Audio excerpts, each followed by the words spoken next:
Hello बच्चों, नमस्कार। स्वागत है आपके अपने यूट्यूब चैनल एग्रोटेक स्टडी में। और बच्चों, मैं हूं अरविंद यादव। बच्चों, फिर स्वागत है आपका एग्रीकल्चर की इस क्लास में, जिसमें आज हम लेकर आए हैं कृषि विज्ञान एवं गणित की मूल तत्व। और चैप्टर नंबर है 15 और चैप्टर का नाम है बच्चों कृषि के कीट यानी एग्रीकल्चर इंसेक्ट। आज हम बच्चों इस चैप्टर कंप्लीट पढ़ेंगे। न्यू ब्लूप्रिंट 2022-23 के आधार पर यह चैप्टर आपके बोर्ड की एग्जाम में 2 नंबर का पूछा जा रहा है। और सबसे अच्छी बात बच्चों ये है कि ये जो चैप्टर है आपका, इसमें से 2 ओटी पूछे जाएंगे, यानी 2 ओटी 2 नंबर के।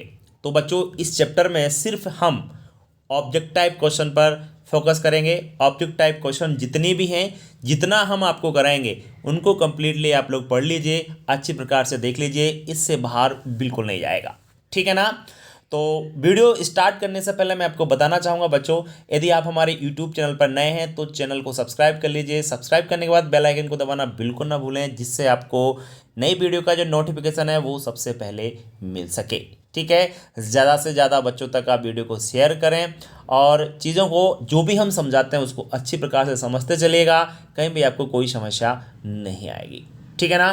तो बच्चों, ज़्यादा समय आपका नहीं खराब करेंगे, बस हम वीडियो की शुरुआत कर लेते हैं। तो बच्चों, ये रहे आपके ऑब्जेक्टिव प्रश्न। सबसे पहले हम बात करते हैं बच्चों नंबर 1 पहला प्रश्न की।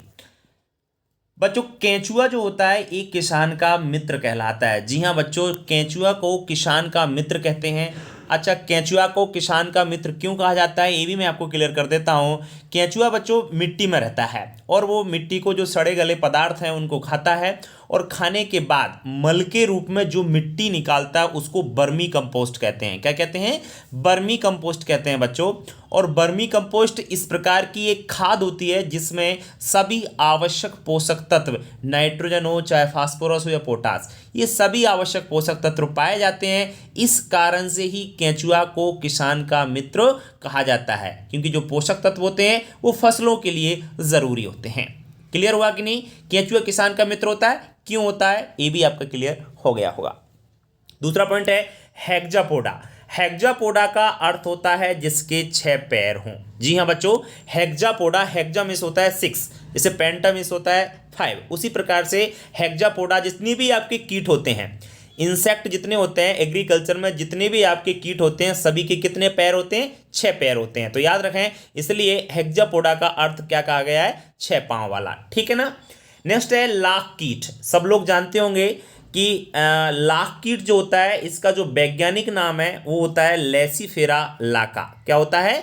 लेसिफेरा लाका, ये वैज्ञानिक नाम होता है। विशेष याद रखना, क्योंकि ये क्वेश्चन आपका अक्सर एग्जाम में पूछा गया है। लाख कीट एक लाभदायक कीट होता है। जनरली आपने सुना होगा कि लाख क्या होती है। लाख सुनिए कि नहीं? जैसे हमारे जो गोल्डन की वस्तुएं होती हैं, सोने की जो चीज़ होती है, जैसे उसमें जो लाख को भरा जाता है जिससे वो है ना जल्दी टूटे नहीं, उसमें लाख भर देते हैं, है ना? तो वही एक कीड़ा बनाता है। उसको कौन बनाता है? उस लाख को इकट्ठा कौन करता है? एक कीड़ा बनाता है। और उसका वैज्ञानिक नाम याद रखना, लेसिफेरा लाका उस लाख कीट का वैज्ञानिक नाम है। आगे यदि हम लोग बात करते हैं बच्चों मधुमक्खी। मधुमक्खी भी एक लाभदायक कीट है। कैसा कीट है? लाभदायक। क्यों है बच्चों? आपको मालूम होगा कि जो मधुमक्खी होती है ये आपकी शहद इकट्ठा करती है, छत्ते में रहती है, सामाजिक कीट है जनरली, और समाज में रहता है, और ये शहद इकट्ठा करता है, हनी जिसको बोलते हैं। तो हनी इकट्ठा करता है। शहद की कीमत आप लोग जानते हैं मार्केट में काफ़ी अधिक होती है, इसलिए मधुमक्खी एक लाभदायक कीट माना जाता है। इसके बाद केंचुआ होता है। जो केंचुआ होता है बच्चों ये उभयलिंगी होता है। केंचुआ कैसा होता है आपका? उभयलिंगी होता है। बच्चों, दीमक को सफेद चींटी के नाम से जानते हैं। दीमक जनरली सब लोग जानते होंगे, सब अपनी अपनी गांव की जो भाषा में सब अलग अलग नाम से, बहुत सारे लोग इसको जो है ना डीम बोलते हैं, बहुत सारे लोग इसको कुछ और भी बोलते हैं, सफ़ेद चींटी भी कहा जाता है, और इंग्लिश में इसको टर्माइट बोला जाता है। इंग्लिश में क्या बोलते हैं? इसको टर्माइट बोला जाता है। इसका जो वैज्ञानिक नाम है आपका क्या है? ओडोंटोटर्मस ओवेसस होता है। क्या होता है वैज्ञानिक नाम? ओडोंटोटर्मस ओवेसिस इसका साइंटिफिक नेम या वैज्ञानिक नाम होता है। दीमक जनरली आपने देखी भी होगी कि ये खेत में फसलों को काफ़ी नुकसान पहुंचाती है, लकड़ियों को भी खा जाती है। और इसका बच्चों जो मुख्य भोजन होता है ना, दीमक का मुख्य भोजन की यदि हम लोग बात करते हैं तो दीमक का जो मुख्य भोजन होता है ना वो क्या होता है, सेलुलोज होता है बच्चों। क्या होता है, सेलुलोज इसका मुख्य भोजन माना जाता है। सातवां आपका पॉइंट है बच्चों, 1 मिनट रुके आप लोग। मधुमक्खी से शहद प्राप्त होता है। अभी जस्ट मैं आपको बता रहा था कि मधुमक्खी जो होती है इससे शहद प्राप्त होता है। क्या प्राप्त होता है, शहद इससे प्राप्त होता है।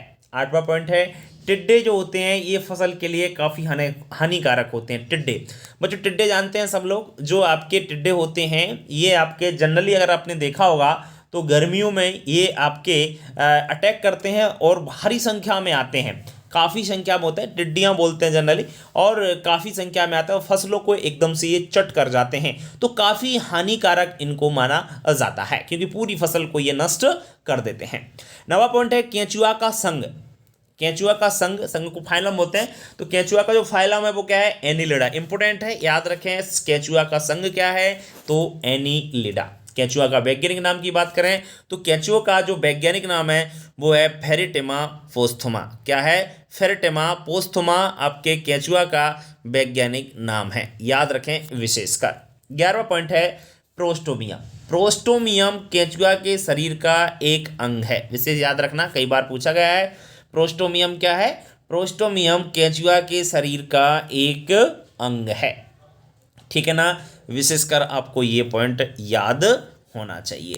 प्रोस्टोमियम क्या है, केंचुआ के शरीर का एक प्रमुख अंग है। 12वां पॉइंट है बच्चों, मधुमक्खी पालन को क्या बोलते हैं, मधुमक्खी पालन को एपीकल्चर कहा जाता है। एपीकल्चर के अंतर्गत हम लोग मधुमक्खी पालन का अध्ययन करते हैं, मधुमक्खियों का हम लोग अध्ययन किया जाता है। 13वां पॉइंट है बच्चों, तिलचट्टा में एक जोड़ी संयुक्त नेत्र पाए जाते हैं। तिलचट्टा जो होता है ना इसमें एक जोड़ी संयुक्त नेत्र पाए जाते हैं या होते हैं। टिड्डे का संघ कौन सा है, टिड्डे का संघ है आर्थ्रोपोडा। देखो एक तो केंचुआ का संघ याद रखना है आपको विशेषकर, और टिड्डे का संघ। टिड्डे का संघ कौन सा है, आर्थ्रोपोडा। केंचुआ का संघ कौन सा है, एनीलिडा। एक संघ एग्जाम में आपको मिल सकता है, इसलिए ध्यान रखें। क्लियर, चलिए बात करते हैं नेक्स्ट पॉइंट की। 15वां आपका पॉइंट है बच्चों, अनेकों कीटों का उपयोग भोजन के रूप में किया जाता है। बहुत सारे कीट जो होते हैं ना, बहुत सारे लोग खाने के रूप में इनका भी प्रयोग करते हैं। खासकर चीनी लोगों की बात करें तो चीनी चाइना के जो लोग होते हैं बहुत सारे कीटों को भी खाना पसंद करते हैं। 16वां पॉइंट है, केंचुआ में श्वसन त्वचा द्वारा होता है, क्योंकि केंचुआ जो होता है उसके ऊपर कुछ विशेष प्रकार के छिद्र पाए जाते हैं जिन्हें हम लोग ट्रेकिया के नाम से जानते हैं। क्या बोला जाता है उनको, ट्रेकिया। तो इनके द्वारा ही केंचुआ क्या करता है, आपका श्वसन की क्रिया करता है, ठीक है ना, ये ध्यान रखें आप लोग। दीमक का भोजन क्या है, मैं आपको बता रहा था, दीमक का भोजन है सेलुलोज है। दीमक का भोजन क्या है, सेलुलोज है। इंपोर्टेंट है बच्चों। भारतीय लाख अनुसंधान संस्थान कहाँ है, भारतीय लाख अनुसंधान संस्थान है आपका रांची झारखंड में। कहाँ पर स्थित है, रांची झारखंड में ये स्थित है। 19वां पॉइंट है बच्चों, कॉकरोच। कॉकरोच का वंश कौन सा है, तो कॉकरोच का वंश याद रखें पेरीप्लेनेटा कॉकरोच का वंश है, ठीक है। मधुमक्खी एक सामाजिक कीट है, मैं आपको बता चुका हूं। मधुमक्खी और दीमक दोनों ही सामाजिक कीट हैं, कि दोनों ही अपने सभी साथियों के साथ, अपने समाज के साथ ये आपकी रहते हैं, इसलिए याद रखें मधुमक्खी एक सामाजिक कीट है। रानी मधुमक्खी प्रतिदिन कितने अंडे देती है, तो रानी मधुमक्खी प्रतिदिन लगभग 2000 अंडे तक देती है। कितने, 2000 अंडे एक दिन में, मतलब काफ़ी संख्या में अंडे देती है, ध्यान रखें। भारत लाख का सबसे बड़ा उत्पादक देश है, याद रखना है। भारत जो है ना लाख उत्पादन में नंबर 1 है, इससे ज़्यादा कोई लाख का प्रोडक्शन नहीं करता है। क्लियर। 23वां पॉइंट है बच्चों, कई बार पूछा जाता है लाख में रेजिन कितने परसेंट है, तो लाख में रेजिन 68% पाया जाता है। लाख में रेजिन कितने परसेंट है, लाख में रेजिन 68% पाया जाता है। 24वां पॉइंट है बच्चों, रेशम कीट का वैज्ञानिक नाम क्या है, तो बॉम्बैक्स मुराई इसका वैज्ञानिक नाम है। बॉम्बैक्स मुरी भी बोलते हैं बहुत सारे लोग, तो याद रखें इसकी क्योंकि जो स्पेलिंग होती है बोलते हैं MURRI, तो याद रखें बॉम्बैक्स मुरी भी बोलो या मुराई भी आप लोग कह सकते हो। दीमक का वैज्ञानिक नाम क्या है, अभी बता चुका हूँ, ओडोंटोटर्मेस ओविसस आपका दीमक का वैज्ञानिक नाम होता है। क्या होता है, ओडोंटोटर्मस ओविसस आपका वैज्ञानिक नाम है दीमक का। केंचुआ का जीवन काल 3 से 10 वर्ष का होता है। जी हाँ बच्चों, केंचुआ कितनी उम्र जीता है? 3 कम से कम और अधिक से अधिक 10 साल। वैसे जनरल मर जाए तो कोई बात ही नहीं। शहद एक प्राकृतिक एंटीबायोटिक होता है। बहुत अच्छा पॉइंट है। शहद जो होता है ना, हनी, यह एक प्राकृतिक नेचुरल एंटीबायोटिक है। कैसा है? नेचुरल एंटीबायोटिक होता है शहद। ये विशेष आपको याद होना चाहिए। अगर आपने यहाँ तक पूरा वीडियो देख लिया तो 2 नंबर आपके पक्के हो गए, इससे बाहर नहीं जाता है। इतना आप लोग 27 लाइन की बात है बच्चों, इनको पढ़ लीजिए, समझ लीजिए, 1-2 बार और देख लीजिए, आपका काम हो जाएगा। ठीक है बच्चों, तो वीडियो कैसा लगा? अगर वीडियो अच्छा लगा तो वीडियो को लाइक करें और दोस्तों को शेयर करना बिल्कुल ना भूलें। मिलते हैं नेक्स्ट वीडियो में बच्चों, तब तक के लिए नमस्कार।